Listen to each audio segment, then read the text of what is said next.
14-3, the final score tonight at AT&T Stadium in the 88th playing of the Cotton Bowl. The Missouri Tigers, I wouldn't say upset or stun the Ohio State Buckeyes. That's probably not fair because Missouri's a really good team, and they played well enough to win tonight, unquestionably. But the Buckeyes certainly did not live up anywhere close to the expectation to their standard, for sure, in a night where they did not score a touchdown in a bowl game for the first time since the 2016 Fiesta Bowl. And, of course, they were shut out by Clemson that night, 31-0. Anthony, we're talking evaluating Ohio State quarterback play tonight, and it feels like a really difficult topic to address because of what actually transpired. All the buildup coming into this game. Devin Brown finally going to get his chance. He's going to show that, he's got an opportunity to take this thing and run, right?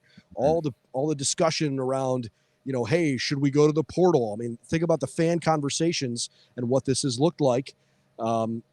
Devin had an opportunity to go make a statement and unfortunately got hurt. That's happened to him several times this year and continues to be a problem.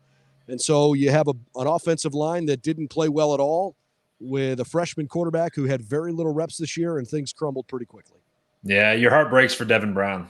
Just totally unfortunate. And it was just a freaky little ankle twist that, we've all been there. I've sprained my ankles a million times, and he's obviously done it a bunch too. Once it happens that, what you're able to do and what you can't do. And it looked ugly when he started trying to run that thing off. And your heart breaks for the kid because this was his opportunity, and all week long and all bowl prep long, the last couple of weeks, he's been taking that leadership role and trying to get the team not on his side, but just get the team rallied around him because this was his chance to become the guy at Ohio State. So your heart really does break for the kid, but it's unfortunate, but that's football. That's the sport. It's a tough sport, and guys go down with injury. And for Lincoln Kienholz, and I think it's more of an indictment on not on him, but on the way that he just wasn't prepared.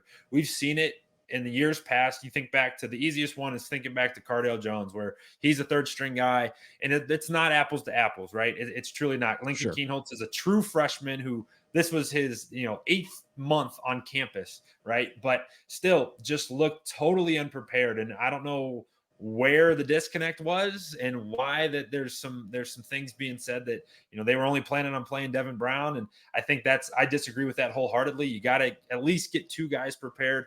It was just unfortunate on all fronts because Devin gets hurt and then Lincoln looked unprepared, and the result is 3 points in a brutal looking offense.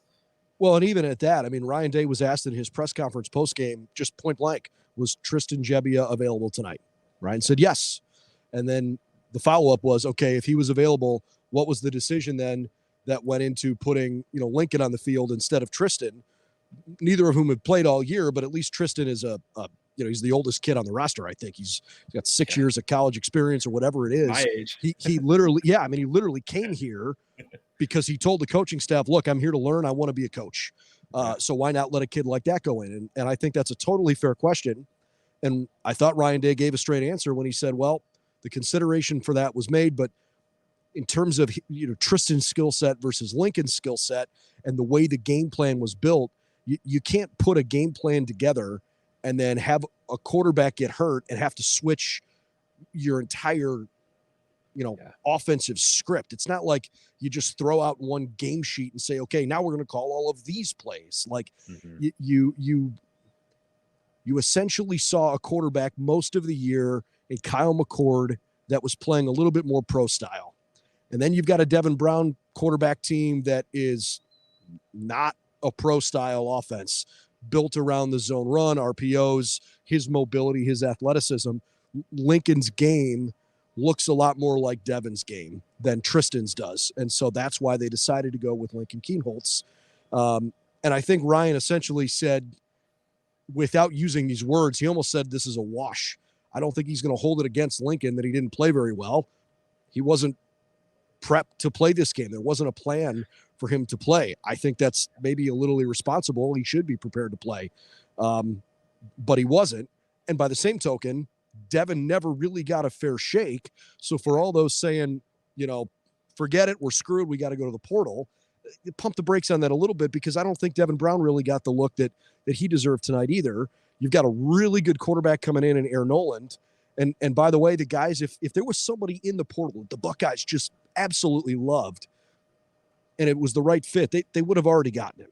Ryan Day's not going to have a problem going into the portal and convincing a quarterback to come play here.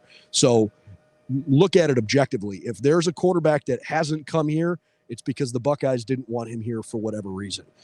Will Howard, I don't know. Some people were watching Will Howard highlights on YouTube during the second half of the game tonight because they felt like that was a better use of their time. Whatever the case is, I get the impression personally that the Buckeyes are probably more likely to play a quarterback week 1 next year that's currently on the roster. That's my guess. I guess we'll find out. I wouldn't get too bent out of shape, but without question, that's, that part of this whole equation has got to get a lot better.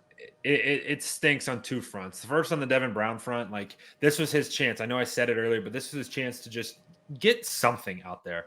Play a full football game. Whether it's good or bad is one thing, but just put some tape out there and get a full game, leading this team and trying to figure it out, putting drives together, having good situational football.